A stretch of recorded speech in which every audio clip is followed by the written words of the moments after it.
We saw the video. You saw the video. When you saw it, what went through your mind? This is not a good look. Not a good look for the NFL, obviously for Ray Rice, obviously for the Ravens, and for domestic violence in general. We had a face to it. We had a picture of it. We had a striking of a woman by one of the stronger people in the country, a professional athlete.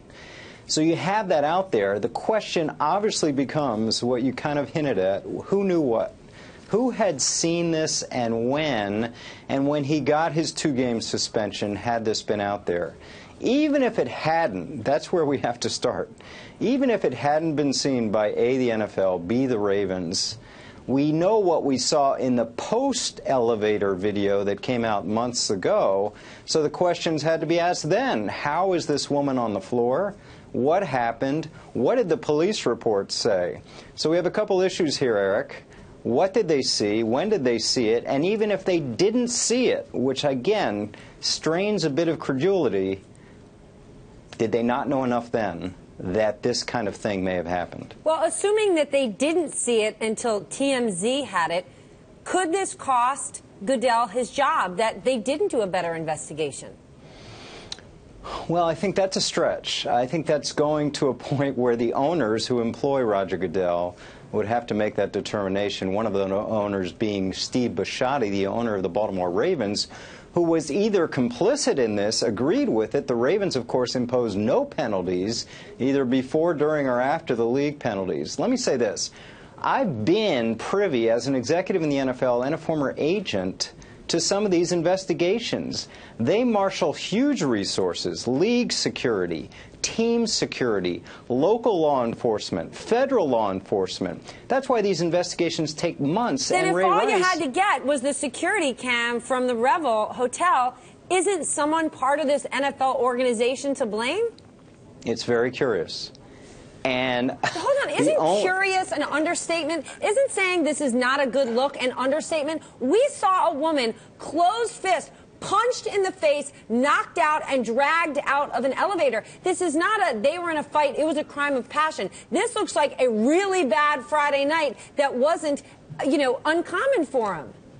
Listen, I think the only explanation that is going to come out of this, or has to come out of this, is that Ray Rice and maybe his wife conned the NFL and the Ravens. In other words, without the tape that we saw yesterday, they told them something happened in there that not exonerated Ray Rice by any means, but that was worthy of a 2-game penalty with nothing more. Something about an altercation between the two of them, about who's the aggressor, who's the instigator, whatever happened, alcohol, whatever. That, to me, is the only explanation. What we need here, Stephanie, is some open and honest communication from the commissioner, much more from the Ravens than we saw with John Harbaugh last night, who couldn't talk about it, because we have credibility at stake. This is not a case of let's hide it because we don't want it to come out. If it really was that Ray Rice conned the commissioner and conned the owner of the Ravens into believing something that was completely different than was on the second tape, let's hear it.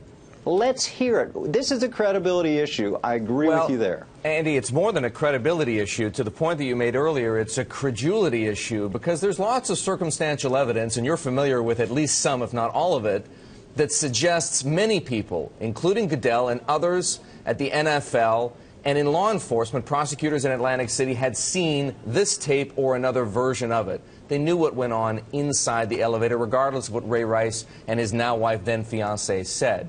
My question to you is actually a bit different. How is it that we have seen the NBA do the right thing in the case of the Clippers, react very swiftly, and the NFL drag its feet for months, right? Not only did Goodell impose a two-game penalty on Rice to begin with, but subsequently revised the league's rules such that the penalties against domestic violence are still not as severe as they can be for substance abuse, smoking a joint, which seems, quite honestly, ridiculous. No biggie. Let me just say quickly on the joint thing.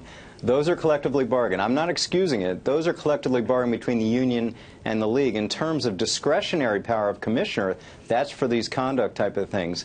Listen, I think one thing we have to not understate here is the Ravens. The Ravens' support for Rice was unqualified. They accompanied him to the meeting with the commissioner. They had the press conference, which was a disaster, with Ray and his wife. They wrote odes to Ray Rice on their website. To me, listen, political capital is important here. My sense is that was important to Roger Goodell, that the Ravens' upper management vouched for him in a swaddle of support. Then are you implying that the owner here. of the Ravens should sell out of his stake like Don Sterling had to? No, I'm implying that the Ravens are equally complicit as the NFL in whatever happened here. They not only didn't impose penalties, which the NFL did, they were unqualified in their support for him. As to what happens next, I just keep coming back to, listen, we've got a public that's upset, that's angry, that doesn't believe the NFL. He's got to come out. I mean, Roger Goodell has to talk. And he has to say, he has to fall on his sword and says, we were wrong, which he did 2 weeks ago with the stepped-up domestic violence penalties, but didn't retroactively apply anything to Ray Rice. We need to hear about Rice specifically, not domestic violence in general.